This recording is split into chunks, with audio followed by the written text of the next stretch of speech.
in chiu ngai reng entinan glutathione injection IV drip anti-aging injections kan ti ang chi te hi cosmetics anga chiar thei an ni to lo ti India rama damdoile cosmetics chunga thunei tu sangber Central Drugs Standard Control Organization CDSCO in aron puanga aron soi chianga omje chu in chiwa ngai chuan ati thei tu anoma chu tu te nge kan ti chuanin doctor te kan share lar de example me meta dermatologist te hemi chungchang hi he video henin kan ron ri kanga kan ron soi zaw ma ka shil du cheu chu Zostream Android mobile application hi Google Play Store chain download thei ani he app kal tlang hian mizo tonga lelin sa movie munom tak tak en tura omani kan subscribe naman mil zelin account te po in share thei dona tin Zostream Android mobile application hi Android Smart TV aman thei bokani tin he app hi Mizoram chuanin pay-per-view le subscription platform khata income ma saberania chuwang chuanin he Android application hi Google Play Store chain lo download la movie munom tak tak mizo tonga le lin sai lo envet ngei donia ti kha du sak takin kan ron shil ma sa che ani ole tuna chuanin kan ri kan soizawang hey, cosmetic products are not allowed to be used as injections. Til reng in chiu angai to chuan kha cosmetic anga chiar thei ani to lo. In chiu angai to chuanin doctor te khuta om to. Om je chu hey beauty injection kan ti ang chi la tuk tun la skin whitening injections vun ti warna ti ngauna glutathione hey chu soizaw fak po ngai to lo anti aging beauty shots kan ti te. Tin heti ang chi reng hi cosmetics anga zor thei ani lo ti hi. CDSCO hian aron soi chiang te MMA ni CDSCO Central Drug Standard Control Organization hi tunge kan ti chuanin hey Ministry of Health and Family Welfare noi hianin an thokani he CDSCO hian thu nei khop maya India rama hianin damdoi thar enge zor thai ani nge ni lo te hi CDSCO thu nei na vekani an approve lo thei clinical trial damdoi thar min anon huchuaka ka mi singa test thei ani dong nge dong lo ti te po an mani thu ani tin cosmetics chunga te po thu an nei vek CDSCO te ma chuwan zonin an lalutuk an ho tu pa ber po Drug Control General of India ti ani aturu khop mai ani lampang hian tiang hianin thil in chiu ngai ani chuan cosmetics anga chiar thei ani to lo doctor te kuta om ti aron ti chiang ta hle ni achan chu sarkar hianin tuna hian aesthetic clinics kan ti te beauty injections kan ti te skin glow treatments kan ti te hey social media beauty trend ti sang tin injectable wellness therapies abik takin glutathione injection kan ti te IV drips kan ti te anti aging injections kan ti te heng teng te hi hang clinic ti sang te khan cosmetic procedure ang khanin anlo promote na saratu kha India sarkar hianin alo share hei hi CDSCO chuanin heng inchiu ngai hi cosmetics anga promote chi anilo he thil hi chu medically trained te ho chawina anti thei tur thil ani tin anron soi chiang ta khop mai ani achan chu India danin nge soi kan ti chuan CDSCO ina a definition a pek dana chuanin a cosmetic is something intended to be rubbed noi anopon kan spray yang anopon hey mishing vun po na man chi shim hi heng te hi cosmetic chuani hatianga mishing vun emo hatianga inject lu thei kha cosmetic a chiar thei ani lo tin CDSCO hianin aron soi chiang ta khop mai ni chu wan chonin injectable preparations sei glutathione IV drip anti aging injections kan ti ang chi zong te hi cosmetic nuaya hian an om to lo an om to lo tila cosmetic nuaya an om ngai lo shim chu CDSCO hianin chiang zokin aron soi le achan chu tun haya cosmetic anga khatiang promote kan tam lutuk tak wang hianin CDSCO hian te han aron soi top mai ni cosmetic te hi treatment atan kan mang thei lo cosmetics cannot legally be injected by consumers professionals aesthetic clinics ti hi hey CDSCO hian ron soi chiang ta khop mai ne te hen reference om vek ani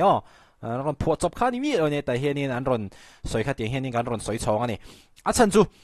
engwai kan ti chuanin hetianga CDSCO ina warning aron pe ka hi heng inject lu ngai chi re hi cosmetics anni lo ti aron soi fi anon le na chan pakha chu tun haya hey glutathione injection ala latuk beauty drips skin whitening injections glow therapy anti aging injectable treatments heng te hi khopuya beauty clinic sanga te emo hey celebrity lampang de hlek wellness center an ti anga te social media influencer promotion khang chi te khanin alar ta mai ani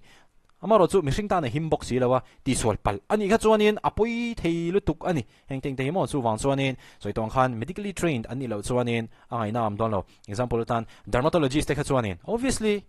an na ni ani te chu mo doctor an nia khang te kha chuanin anti thei amaro chu khami pon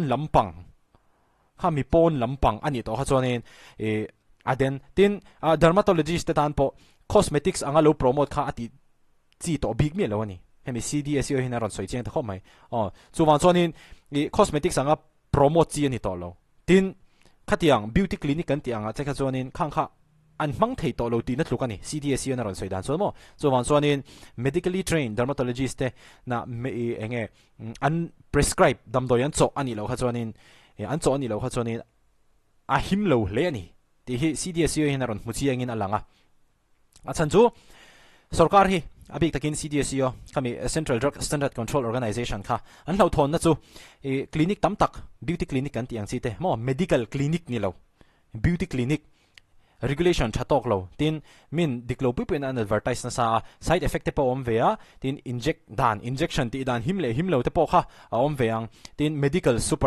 supervision tel lawa khatianga lo ti te kha khang kha sarkar khanin arim ti lawani achan chu allergic reaction om theya thin te po khoi theya kal te po khoi theya infection te po thleng theya drug interaction te po thleng theya ni khang kha tu tenge hria kan ti sonin medically trained mo azir kan ti ta khanin doctor te ti na ni de uber chu wan chonin khatiang thil risk kha asan ema wang khan CDSU chonin ama lo om to saring hatu na henin chiang takin aron soifia ta ni a chiwa in chiu lu ngai hi cosmetics an ni lawa eng beauty clinic kan ti anga chi ten man thei lawa inte kha CDSU hen aron soi chiang ta khop mai ani chu wan chonin CDSU henin mi puite hi ti turamin du chu khatiang ang cosmetics a hoizo nga lo promote na sang chi te kha report tur ten min duwa chonin khatiang ang lo ti thin clinic beauty clinic kan tiang chi medical clinic ni lo beauty clinic kan tiang chi report tur ten duwa chonin inject dan mi lo chiu dan fel tok lo thiang him tok lo him tok lo ang chi te kha omani chonin CDSU te hianin hei report tur ten an lo duani chu wan chon he thil hi chu India ram ma hianin hetianga thil Mizoram ma chawni lo India ram puma hetianga thil lo ti na sa an tamta ka wang khan CDSU inga ya thalawa mi India mi puite thana himdon lo ti ashria chu wan chon hetiang hianin thu aron chuata ani chu wan chonin cosmetics te hi an inject thayem thailo ti chuanin are injectable beauty products legally cosmetics no mo a chiu lu ngai reng kha chu cosmetics anga promote thei ani to lo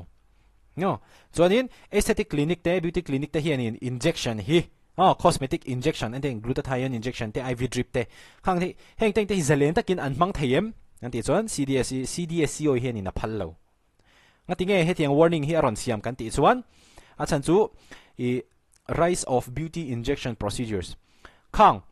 cosmetics ni silo achiwa in chiu lu ngai ang chi kha medical supervision medical clinic nilowa mana tam talutuka luar talutuka hi CDSU hianin warning te hianin aron chuata ani khabi kha mi puite kan loin aware kan lo hriat zawa thil kan lo hriat fi azok theina tura ta karon soyani khang injection ata na an lo man thin cosmetics anga an lo promote thin char kha cosmetics alo ni ngai reng lowa cosmetics ani ngai lo shim CDSU in aron soi chiang khop mai ni chu wan chong cosmetic anga promote thei ani lowa milarte lo enin om te pekha chuanin khatiang ang promote na lampang zon te pokhanin film khur kha thawe wani tum lo deuh hian thil te hi thleng ve theya chu wang chuanin hei CDSU hianin an ron soi chianga chu wang chuan kan lo in aware donia cosmetic chu vunpona man tur ka cosmetic ani achiwa in chiung lungai to chin kha chu doctor kuta kha khan ange atoi kim viewin ka sia video la kan in mole theu donia